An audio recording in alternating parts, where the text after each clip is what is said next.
¿Qué tal? Bienvenidos. Esto es Entre Argumentos, un programa del Tribunal Electoral del Poder Judicial de la Federación. Muchas gracias por acompañarnos a través de Canal Judicial y a través de la página oficial de este Tribunal Electoral. Hoy, el día de hoy, tenemos un tema muy apasionante, ese tema de los medios de comunicación y su impacto en los comicios 2010.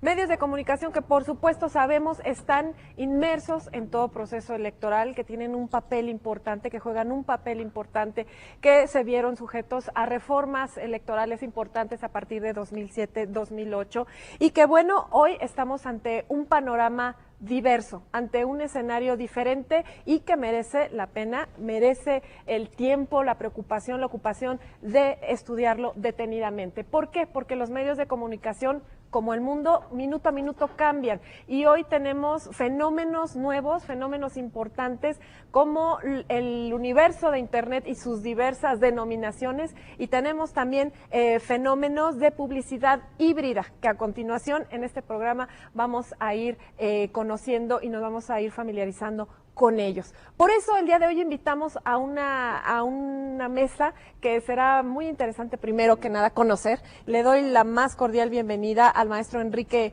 Davis Maslum. Él es director general de Desarrollo Político del Instituto de Capacitación y Desarrollo Político, y también es creador de la página de internet denominada loscandidatos.com. Gracias, Lucy, por invitarnos a este programa. Muchas gracias, muchísimas gracias. También nos acompaña Adrián Trejo, él es columnista del periódico La Razón. Pues sí, gracias. Buenas tardes. No podía faltar alguien de medios de comunicación, ¿verdad? En un programa de medios de comunicación. Así es. Gracias por la invitación. Bienvenido. Y de casa, el licenciado Arturo Castillo Loza, él es asesor de Sala Superior de este Tribunal Electoral. Arturo, muchas gracias. A ti, Lucy, gracias. Bueno, pues el tema está ahí planteado y el escenario, yo creo, no me dejarán mentir nuestros invitados, estamos ante un escenario diferente. Estamos ante unos medios de comunicación que se mueven de manera diferente, que tenemos que analizar paso a paso. Y yo diría, hay fenómenos nuevos, ¿sí o no? Bueno, desde luego que hay fenómenos nuevos. Estamos ante la avalancha del Internet y de todas esas llamadas redes sociales que vienen a complementar y en algunos casos a sustituir el papel tradicional de los medios de comunicación electrónicos y los medios impresos. Es indudable que el Twitter, que el Facebook y otras redes sociales han complementado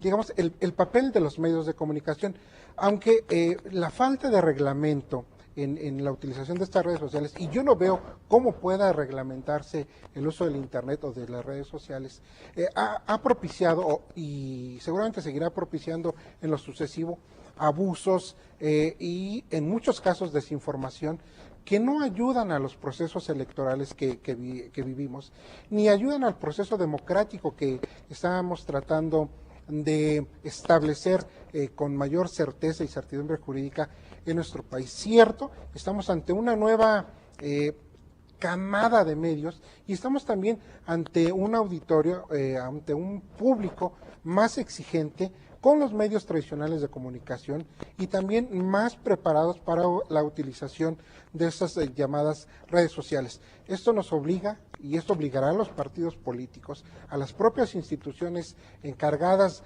de vigilar la legislación electoral, a modificar y a cuidar algunas actitudes, algunas relaciones también con los medios de comunicación, porque es indudable que este será un parteaguas a partir de la elección pasada y en lo sucesivo hasta el infinito.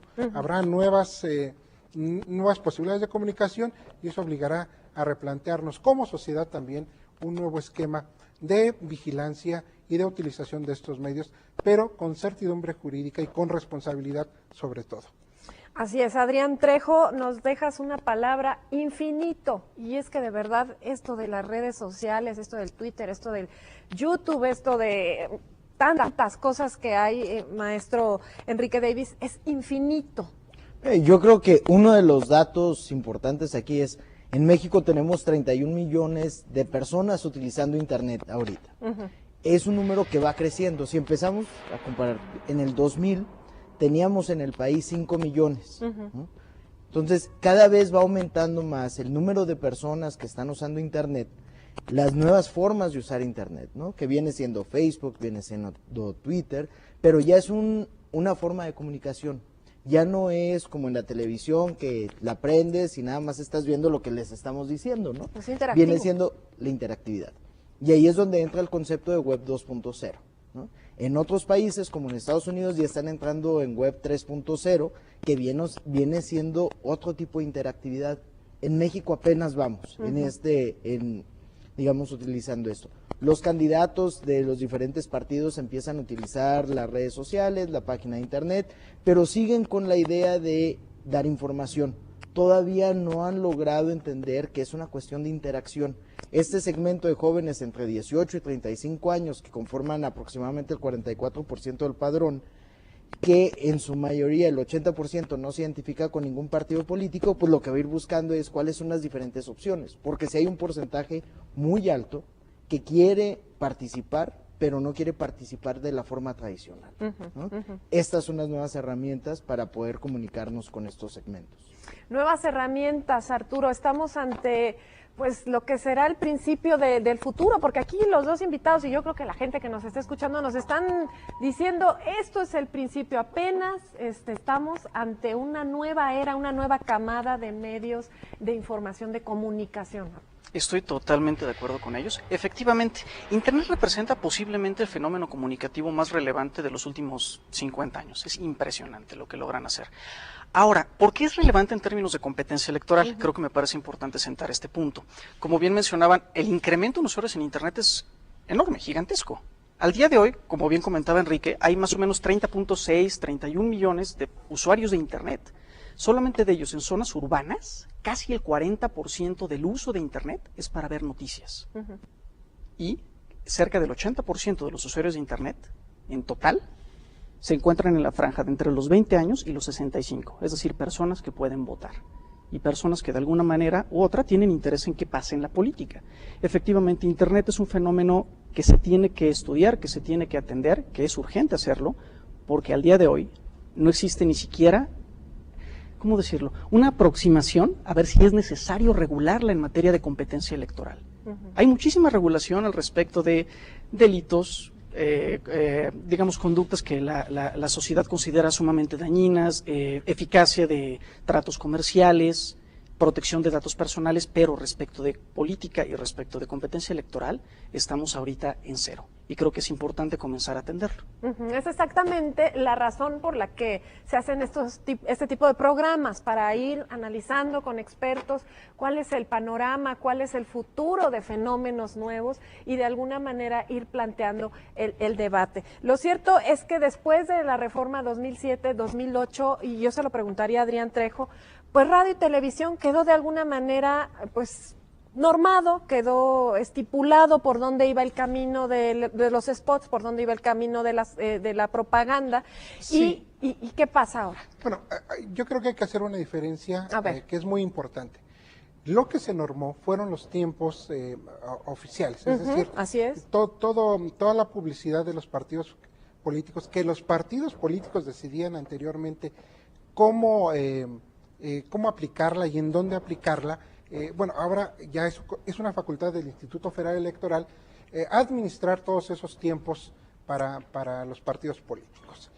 La otra parte es el contenido de la información, de noticieros, de los artículos de opinión, en que, bueno, en esa parte no hubo regulación. Es decir, los legisladores cuidaron mucho, y yo creo que hicieron muy bien, en no tratar de influir en los contenidos de los noticieros de radio y de televisión. Sin embargo, Lucy, yo sí creo que esta reglamentación de los tiempos electorales fue excesiva. Yo sí creo que limitó la libertad de expresión de organizaciones que antes podían contratar un spot para expresar su filia o su fobia a cierto candidato o partido político, que es parte de la democracia. Creo que nuestros legisladores en alguna medida también se fueron al extremo de un libertinaje casi absoluto o de una libertad excesiva, si se puede considerar, pasaron a una regulación que es totalmente restrictiva en materia de, lo vuelvo a repetir, de la contratación de spots por parte de organizaciones o de particulares que pudieran pagarlo.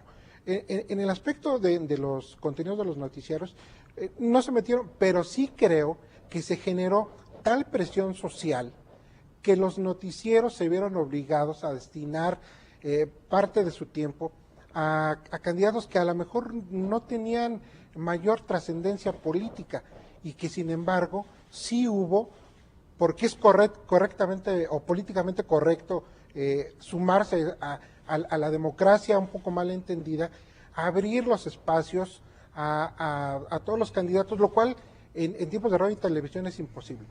Los noticieros de radio y de televisión tienen un tiempo limitado, es imposible darle la voz a 8 candidatos en un espacio de 27 minutos efectivos de programación. Sí hubo esa parte de presión social y está esto también a debate, que obligó a los noticieros a abrirse un poco más, pero la reglamentación, lo cual me parece muy importante precisar, no fue sobre los contenidos, sino sobre los tiempos administrados por el Estado. Así es, Adrián Trejo.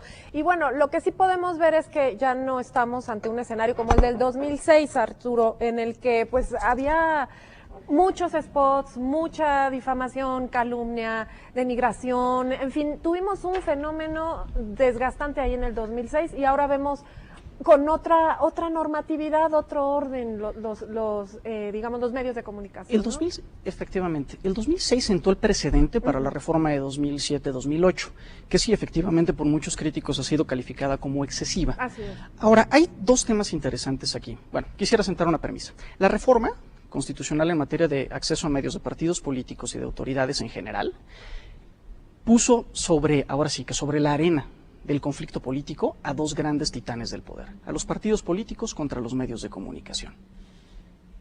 Los partidos políticos se abanderaron en su reforma con la necesidad de atender dos peculiaridades de la comunicación política que fueron muy evidentes en 2006.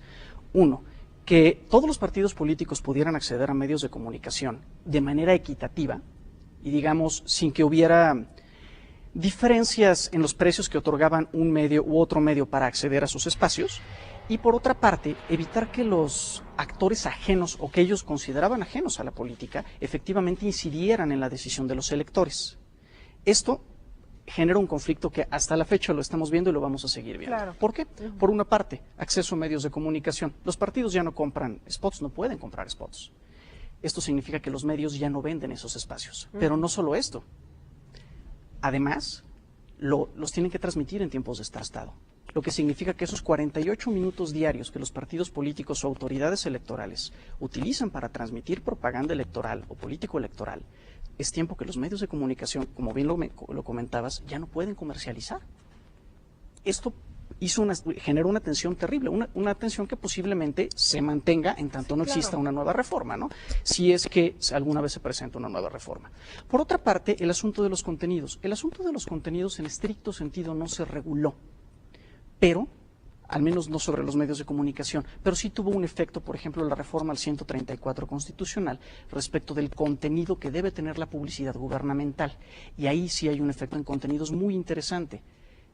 El pleito que creo que se va a seguir presentando, y digamos es una cuestión de indefinición jurídica y de criterio casi casuístico, es ¿qué haces con los contenidos? Aquí es donde entra justamente el tema que se comentaba en algún momento, la publicidad híbrida. ¿Qué haces con este tipo de publicidad? Explícanos, Arturo, ¿qué es la publicidad híbrida? La publicidad híbrida es vender un producto, en el sentido más amplio del concepto producto, no en un spot o en un promocional de 30 segundos específicamente destinado a él, sino contextualizarlo en algo distinto. En un programa de debates, en un noticiero, en una telenovela, en una película. Si de repente en la película X sale el automóvil de la marca Y, tú lo vas a identificar y vas a asignarle un significado específico a ese producto en función del contexto en el cual lo estás viendo. Esto es publicidad integrada. La publicidad integrada no está regulada en México. Y esto es interesante porque Me voy a ir ahora a la parte de la demanda, de la oferta política. La demanda política ya la vimos, los electores son millones, en Internet son cada vez más. La parte de la oferta política, creo yo que se va a empezar a mover hacia Internet y hacia la publicidad híbrida. Por dos razones muy sencillas. Son más flexibles. Dos, el contextualizar tu oferta política te permite tener mayor eficacia en la retención que tiene el posible votante sobre tu oferta. Y tercero, porque los spots por sí mismos, aislados, ya han dejado de tener, una relación razonable entre lo que cuestan y el efecto que tienen. En cuanto empieza el corte comercial, el que está viendo la televisión le cambia. Por eso creo que esta va a ser un fenómeno muy relevante que se tiene que también empezar a estudiar. Efectivamente. Y bueno, sin duda, maestro Enrique Davis, esto del fenómeno Twitter, del fenómeno... Sí. Nada más, quisiera hacer una acotación Muy bien. a lo que acababa de mencionar Arturo. Me parece que efectivamente se logró normar el equilibrio para que los partidos tuvieran acceso a los medios de comunicación. Pero ¿qué fue lo que se logró con esto? O sea, el efecto secundario fue convertir al IFE casi en un ministerio público dedicado a fiscalizar la aplicación de los tiempos de Estado.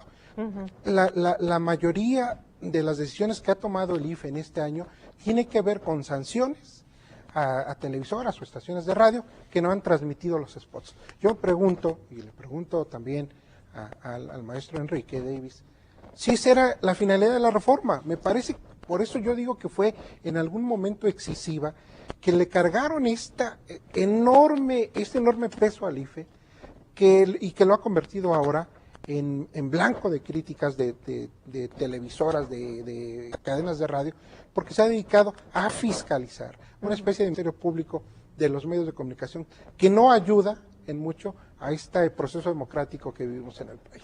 Muchísimas gracias, Adrián Trejo. Y continuando con el tema que veníamos manejando, pues sí, esto de la publicidad híbrida, a lo mejor pues es hasta colateral, ¿no? De lo que sucedió ante la normatividad, ante las prohibiciones, pues viene esta publicidad híbrida, que por ahí mucha gente decía, pues son atajos, ¿no? Dicen, no me puedo comprar una página completa, pero pues la telenovela sí se puede poner, una camiseta, en fin, ¿no? Son por ahí algunos atajos. Pero si tienes algo que decir. Sí, no, en realidad es un fenómeno mucho más extenso que solamente un atajo. A ver. Es un fenómeno que, por ejemplo, en 2005, el fenómeno de la contratación de publicidad híbrida ya representaba un mercado nacional de cerca de 1.500 millones de pesos al año. Es muchísimo. Muchísimo. ¿Por qué? Porque la publicidad híbrida es mucho más eficaz. Hay por ahí un estudio que utiliza una de las televisoras para vender la publicidad, en la que dice, compara, digamos, ¿qué pasa si tú solo transmites spots contra si transmites spots y además publicidad híbrida? El porcentaje de retención o el incremento en la retención de la persona que está viendo el comercial incrementa entre el 8 y el 12%. Sí. Y es mucho más barato producir publicidad híbrida que un spot de 30 segundos. Y si hablamos, Enrique Davis, justamente de Twitter, de Facebook, de todas estas redes sociales, pues estamos hablando de que es más barato, es más rápido, es más efectivo y no es colateral, ya venía caminando, ¿eh? Y le crees más, o sea, tú como usuario de Internet, o sea, que tú veas en tu Twitter, estás siguiendo a los diferentes candidatos, los estás siguiendo y ves lo que están poniendo, o sea, le crees más a eso, a lo que se publica en los medios de comunicación, ¿no? Porque es de primera mano, o sea, eso es lo primero. Sí llega a haber errores, digamos, de que luego los usuarios de Internet, que son votantes, que se dan cuenta que no son los candidatos los que están dándole, digamos, seguimiento a sus propios Twitters y Facebook, y a esos los dejan de seguir, ¿no? O los siguen siguiendo, pero ya no tienen el mismo efecto. Entonces sí llega a haber, digamos, esa fuerza de que tú estés escuchando o leyendo de primera mano lo que está diciendo el candidato, lo que está diciendo el partido político, lo que están diciendo los que están alrededor de él, ¿no? Alguien que participó en uno de los eventos políticos y que pone su experiencia, alguien que subió a lo mejor a través de su teléfono celular en ese momento un video a través de Ustream o YouTube y ya lo tienes y ya estuviste en ese evento. Todo esto es más eficaz que estar viendo a lo mejor los spots. Los spots ya sabes que te los están dirigiendo, pero esto ya es lo que se está viviendo en el momento.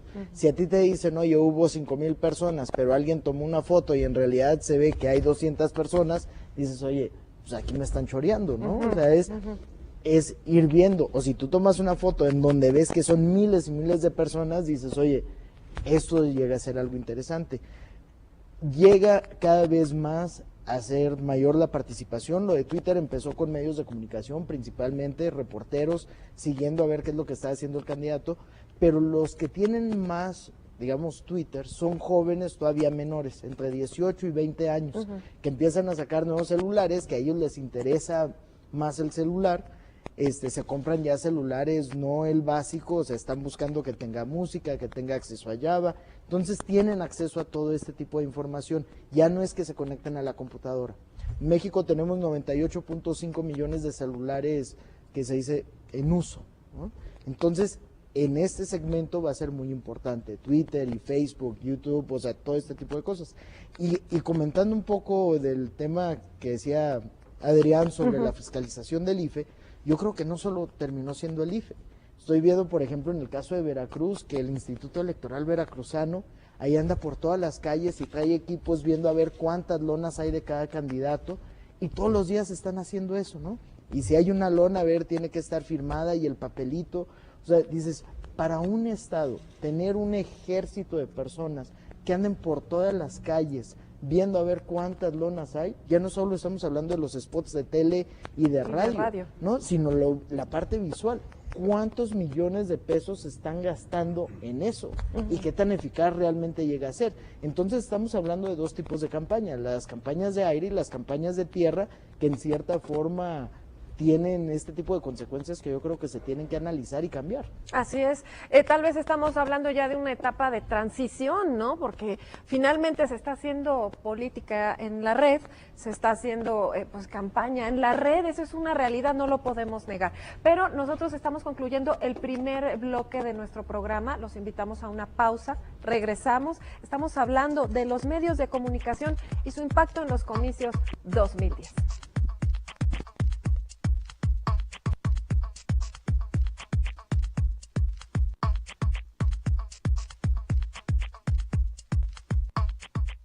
Continuamos y gracias por seguir con nosotros. Estamos hablando de medios de comunicación, su impacto en los comicios 2010, los nuevos fenómenos. Pero pues antes de seguir con estos temas propiamente que tenemos en la mesa, pues hay que pensar, Arturo, que tenemos una ley de medios pendiente, ¿no? Esto es una realidad, hay todavía esa ausencia de la ley de medios y ya está avanzando este fenómeno enorme del Internet con todas sus denominaciones y la publicidad híbrida, en fin, estamos todavía ante un pendiente de la ley de medios, ¿no? Efectivamente. Al día de hoy, toda la regulación que hay sobre telecomunicaciones y radiodifusión es, digamos, muy fragmentaria. Está sumamente dispersa entre reglamentos, 2, 3 leyes. Lo que pretende esta iniciativa de ley de medios y contenidos audiovisuales presentada por, si no recuerdo mal, Javier Corral. Por el PAN, ok, sí. Gracias. Si no recuerdo mal. Lo que pretende hacer, y me parece también una intención muy loable, es juntar toda la regulación que requiere la radio y la televisión y las telecomunicaciones en general en un solo ordenamiento. Eso de entrada es un gran avance. Y también pretende atender algunas otras, digamos, cuestiones o fenómenos que no estaban atendidos. Ejemplo, la publicidad híbrida. Hay por ahí un artículo que pretende imponer la obligación a los medios de comunicación de que cuando impongan o cuando incluyan publicidad híbrida en cualquiera de sus programas, necesariamente tiene que aparecer una aclaración, inserción pagada, y aparece esto, ¿no? Hasta ahí se queda. Creo que es un buen paso, no estoy seguro, digamos, de que sea, uno, aprobada, y dos, si fuera aprobada, sí sea suficiente. Enrique Davis. En este mismo sentido, estamos ante la ausencia de esta ley de medios, bueno, tenemos un pendiente y bueno, por ahí ya tenemos asuntos que ha resuelto esta sala superior en razón de YouTube, en razón de muchos fenómenos de la Internet y bueno, pues es un universo infinito, ¿no? Yo creo que hay varias cosas. Uno, tenemos que pensar muy bien qué cosas se quieren regular, ¿no? Porque creo que sí hay excesos en la reforma de regulación, o sea, que en un momento se pensó que iba a ser mucho más fácil, se iban a acotar ciertas cuestiones, el uso de recursos, etcétera. Pero creo que sí tiene que haber ciertos cambios, ¿no? La regulación, por ejemplo, en redes sociales, internet, en el sitio web, yo creo que eso debe de quedar libre, ¿no? Por la cuestión de libertad de expresión de las personas. Y una de las cosas que vi en esta elección comparada a la del 2009, hay menos campaña negra, porque yo creo que se dieron cuenta también los partidos que no les funcionó realmente como esperaban que les funcionara. Si era, ay, muy padre, te ríes y todo eso, pero se están enfocando mucho más en cuál va a ser su propuesta y en buscar seguidores. Entonces esta parte creo que sí debe continuar siendo, o sea, libre, que cada quien se exprese y que diga lo que siente y que se armen los diferentes grupos.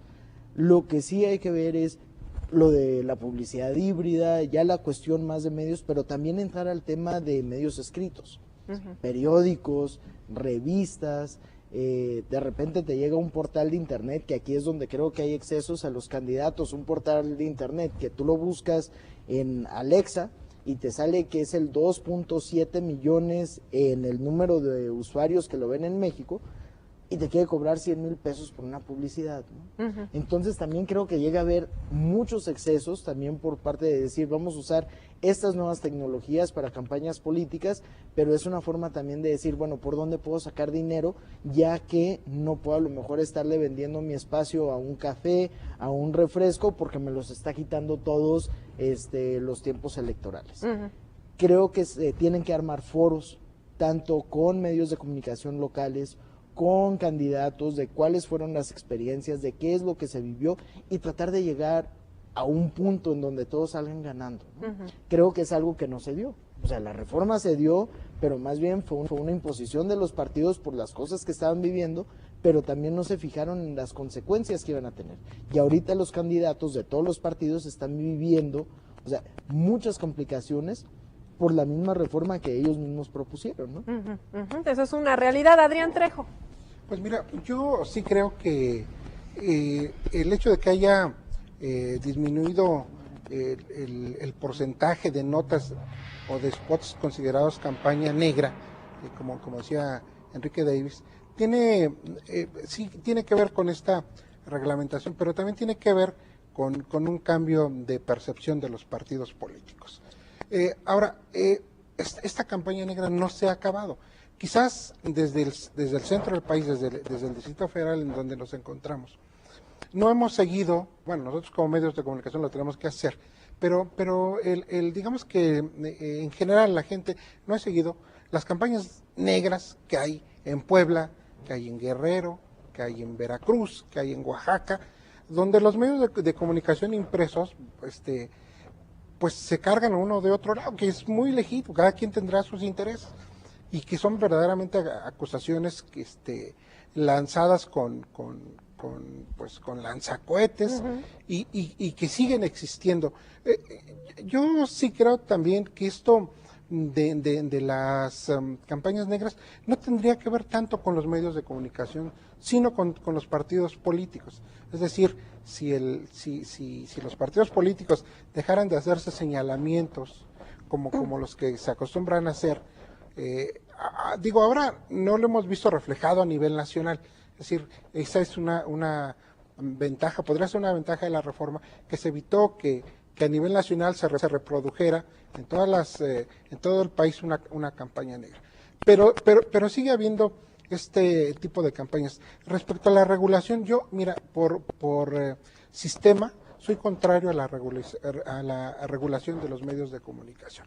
Porque yo sí creo, soy un convencido de que uno de las virtudes de nuestro sistema político es la garantía que tenemos a expresarnos realmente sin el peligro de ser sancionados. Creo también, como decía Enrique Davis, y lo dije al principio, que el futuro de las campañas y de la comunicación política está en las redes sociales, y eso obligará a los partidos políticos a reinventar sus campañas y a reinventar toda la ingeniería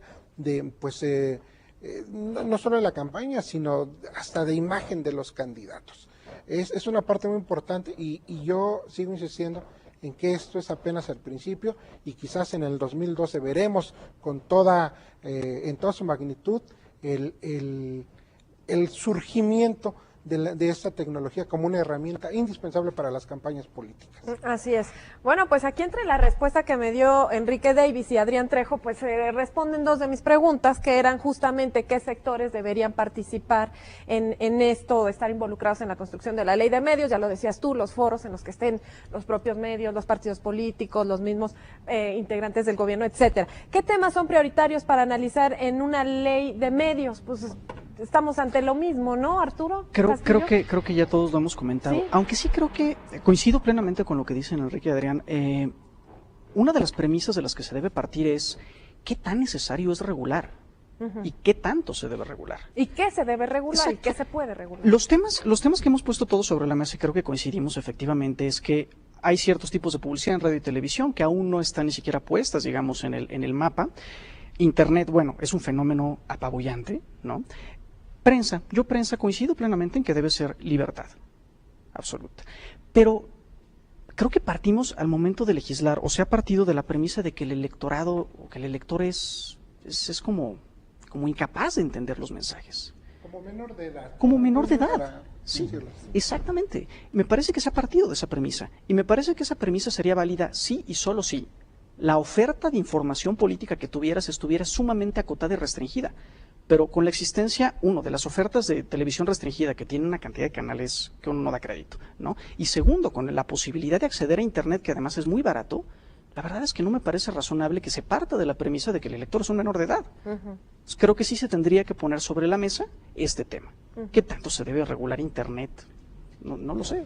Lo que sí me llama mucho la atención, Adrián, y me deja hasta preocupada, ¿verdad? Porque por ahí alguna vez algún maestro me dijo, la radio va a ser superada por el Internet.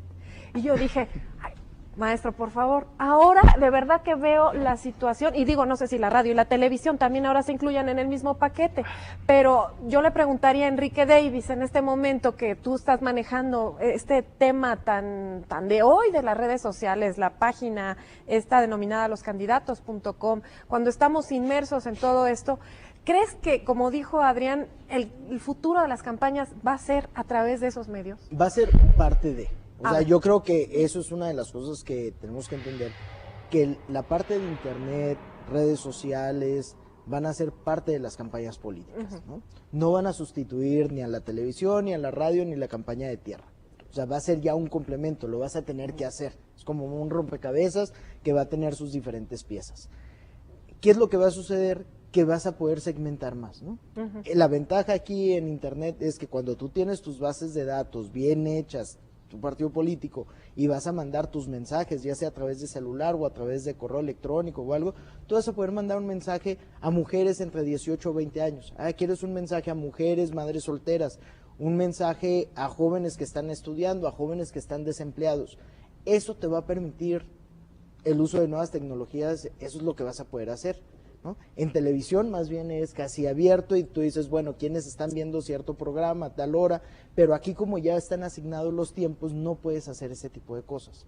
Entonces, te va a permitir hacer campañas más efectivas, más dirigidas, que le lleguen a los grupos los mensajes que quieres. Esa es una de las cosas que cambia también las campañas políticas, que ahora sí los candidatos empiezan a preocupar de cuál es mi propuesta, ¿no? Porque la tengo que tener en Internet, o sea, ya la tengo que tener en mi sitio web, porque si entran y nada más dice quién soy y todo eso, pero no ven mis propuestas, ese es el problema.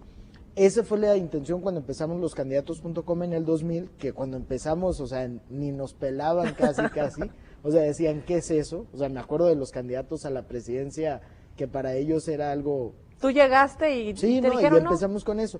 Y lo voy a platicar.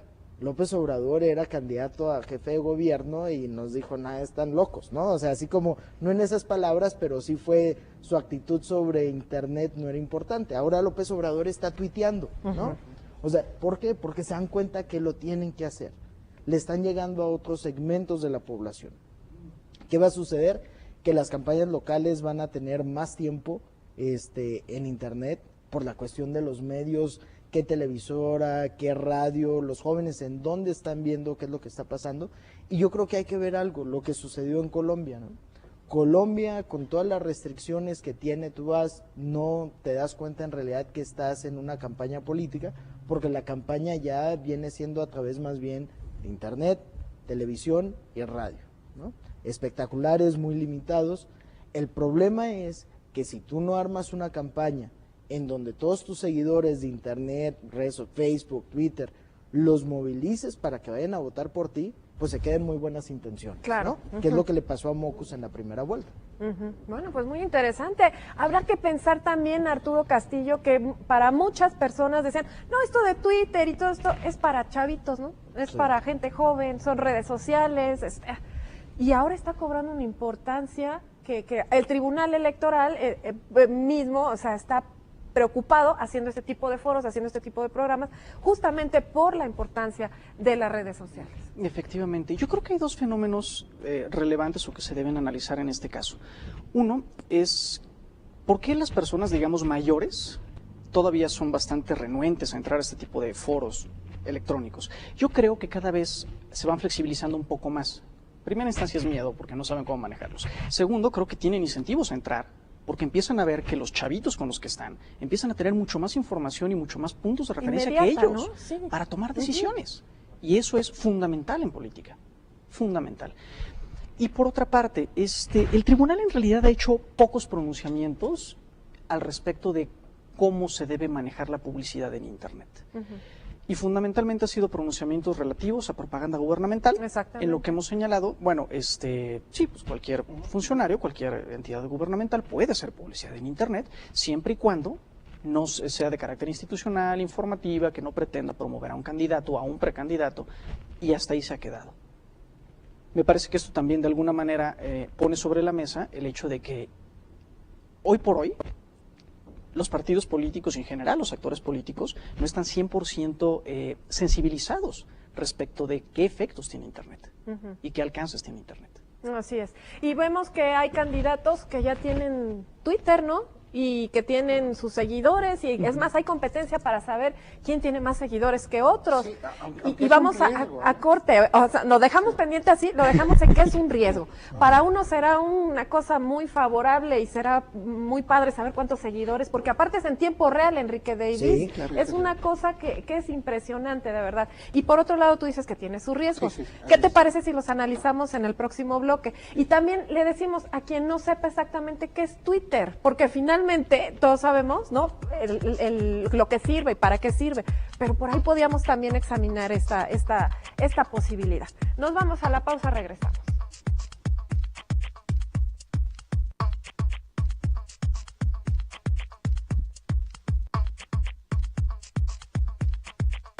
Bueno, se ha ido rapidísimo este programa y tal vez por la temática, ¿no? Pero sucede que nos quedamos en que nos daríamos una definición breve, diríamos qué es esto de Twitter, y bueno, tú me lo hacías en el corte y me lo decías, pues cómo es, ¿no?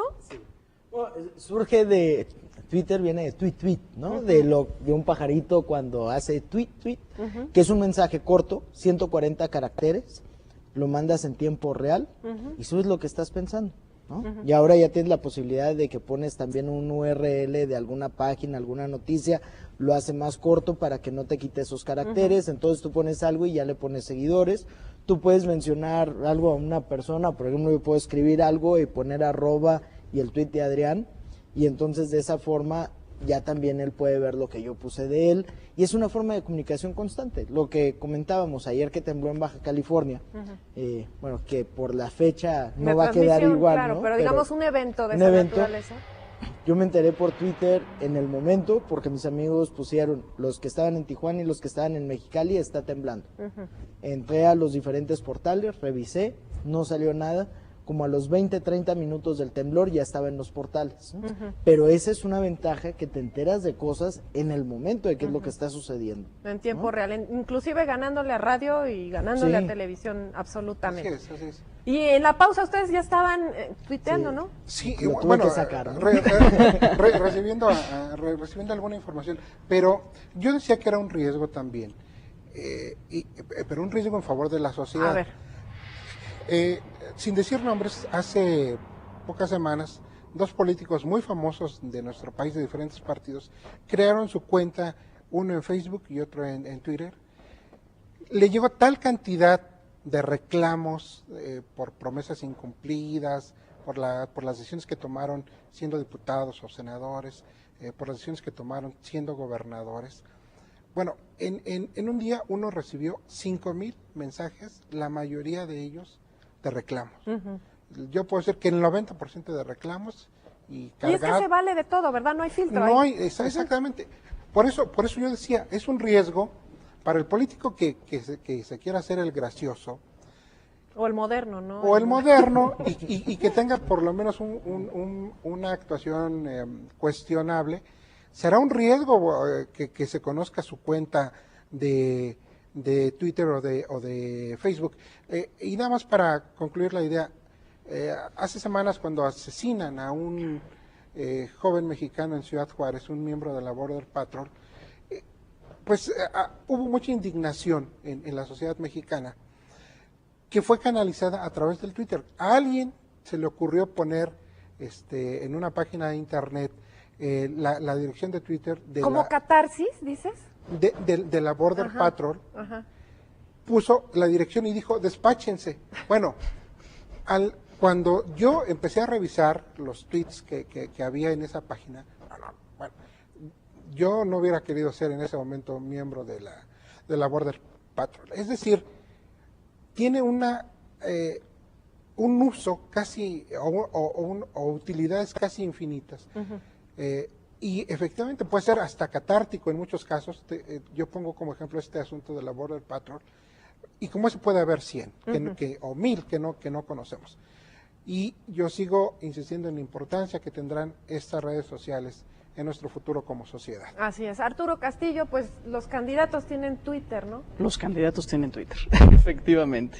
Sí, es un fenómeno impresionante desde muchas perspectivas. Por una parte, digo, sí puede ser un riesgo para los candidatos, pero qué bueno que es un riesgo para los candidatos. Y yo está por eso que es en beneficio de la sociedad. Claro, a fin de cuentas los medios de comunicación tienen como una de sus principales funciones ser un mecanismo de accountability, de rendición de cuentas, en donde necesitamos saber qué están haciendo nuestros gobernantes, qué están haciendo nuestros órganos del Estado. Y en esa medida me parece extraordinario que Twitter empiece a tener estos efectos. Por otra parte, también pensemos en las posibilidades que Twitter tiene como una herramienta para medir, una especie de termómetro de la opinión pública en tiempo real. Si pudieras tener, digamos, un software, un mecanismo que te permitiera clasificar los tweets que te llegan minuto por minuto, segundo por segundo, según categorías que a ti te resultan relevantes, eso para cualquier institución, para cualquier político y para cualquier figura pública, lo es todo. Sí, sin duda. Y Enrique Davis, bueno, esto que está diciendo Arturo también me deja pensar que tu proyecto por ahí alguien lo descalificó. Y hoy que estás viendo todo esto... Sí, yo me acuerdo, en el 2000 era así como todos los candidatos. Bueno, hoy te debes sentir muy orgulloso, ¿no? No, claro, porque y de hecho cuando empezamos el proyecto dijimos, esto va a funcionar en un periodo de más o menos de 10 años, va a ser el efecto positivo, ¿no? Y lo vemos, o sea, estamos a 10 años, ya preparando todo para las elecciones locales del 2011, elecciones del 2012 en México, pero ya viendo la posibilidad de irnos a otros países en donde se habla español, ¿no? Por el nombre, loscandidatos.com, ya llega a ser algo. Los candidatos pues ya empiezan a subir sus perfiles, sus propuestas, no generamos nosotros la información, eso es algo que decidimos desde el principio. ¿Por qué? Porque así no nos pueden calificar de que estamos apoyando a uno o a otro, ¿no? Aquí son las mismas preguntas para todos, tienen todos el mismo espacio y ya cada quien decide qué es lo que va a subir. Con total libertad de expresión. Sí, y ahí lo pueden hacer, quiénes son sus seguidores y todo eso. Entonces, creo que va funcionando. Pero me quiero regresar al punto de, por ejemplo, del Twitter, que comentaban, la rendición de cuentas de los candidatos. Eso es algo muy importante. Y el tema de participación ciudadana. Con la ley de Arizona, la ley más racista que hay ahorita, yo siendo de un estado fronterizo, que somos frontera con Arizona, te das cuenta cómo está participando la ciudadanía, ¿no? En el momento que se aprueba y todo eso, empezaron los mensajes de el boicot a Arizona, no participes, y sí te das cuenta que está funcionando. Y constantemente se sigue generando esa participación de no ir a Arizona, ¿no? Que se den cuenta, los eventos que iba a tener, y ya es una participación internacional, ya no está limitada a una ciudad, a un segmento. Tú puedes estar opinando sobre algo que sucede en otra parte del mundo sin tener que estar ahí, ¿no? qué están haciendo los candidatos, qué están haciendo tus funcionarios, entonces empieza a haber esta rendición de cuentas. Estás en un restaurante y de repente ves a cierto funcionario público con otra persona, pues alguien ya lo tuitea, ¿no? O sea, ya realmente se convierte en público. No solo lo tuiteas, le tomas foto sí, y lo subes. Exactamente, sí, porque es la inmediatez, decíamos en los temblores que por desgracia afectaron a nuestros hermanos chilenos, pues ahí los medios de comunicación se quedaron ciegos, no sé cuánto tiempo, y ahí el Twitter fue el que mandaba la imagen, mandaba la señal, pedía auxilio, en fin, es impresionante lo que se puede hacer con el Twitter. Arturo Castillo. Estoy totalmente de acuerdo. O sea, pero Twitter... yo te quiero preguntar algo. Dime. Y a lo mejor me preocupo más al preocuparte a ti y hacerte esta pregunta.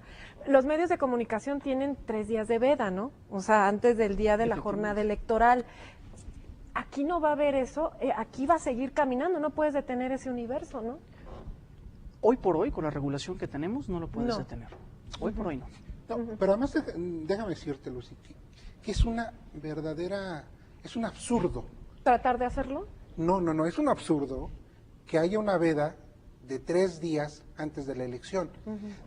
3 días antes de la elección, el votante ya decidió por quién va a votar. ¿Qué gana la autoridad prohibiendo que los candidatos o los partidos políticos un día antes de la elección pudieran emitir un mensaje o pudieran hacer un acto de cierre de campaña? Digo, en Estados Unidos nosotros vemos a los candidatos presidenciales haciendo campaña, incluso el mismo día de la elección. Por eso yo creo que nos hemos ido a los extremos. No hubo un paso a los grises, sino nos fuimos de polo a polo. De polo a polo, efectivamente. Entonces yo creo, en el caso, por ejemplo, de las redes sociales, es imposible. Aunque estuviera. Sí, imposible regular. A ver, ¿quién te puede prohibir a ti, Lucy, a ti, maestro, enviar un tuit el día de la elección? Nadie. Claro. O solamente que obliguen a las empresas de telefonía a bajar el switch y no hay servicio para nada. Eso es un absurdo. Yo sí creo que los medios de comunicación deberían de estar facultados para incluso para publicar las encuestas. Por ley en muchos estados está prohibido publicar encuestas y en otros estados está prohibido el día de la elección dar a conocer los conteos rápidos o las encuestas a boca de urna. Lo que sí, sin duda, Adrián Trejo y Arturo Castillo, si tú tienes resultados en Twitter, ahí sí no los vas a poder publicar en radio y televisión, ¿no? O sea, resultados de las elecciones, por ejemplo, ¿sí me explico, no? O sea, porque también van a tener resultados inmediatos, ¿no? Van a tener información inmediata. ¿Cómo ven esto? Eso te representa un problema muy fuerte relacionado con libertad de expresión. Exacto. Porque sí puedes regular o sí puedes decirle a una encuestadora como empresa Twitter, que no publique o que sí publique, pero es la empresa. Supongamos que yo obtengo los datos y no digo mi fuente. ¿Decido publicarlo en Twitter? ¿Quién me va a decir que no y por qué? Ahí no. Es un problema de libertad de expresión fuerte.